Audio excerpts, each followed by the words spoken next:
মুগ মুসুরির ডাল চচ্চড়ি করবার জন্য এক বাটি মুগ ডাল আর এক বাটি মুসুর ডাল নিলাম।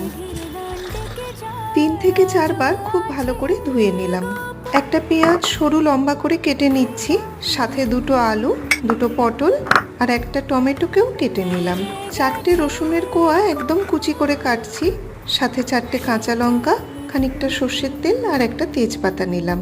এবার উনুন না জ্বেলে যে পাত্রে রান্না হবে তার মধ্যে ডাল আর কাটা সবজিগুলো দিয়ে আধ ভাঙা ধনে গুঁড়ো, জিরে গুঁড়ো, হলুদ গুঁড়ো, নুন, গোটা জিরে, তেজপাতা আর সর্ষের তেল দিয়ে খুব ভালো করে হাতে করে মাখতে হবে।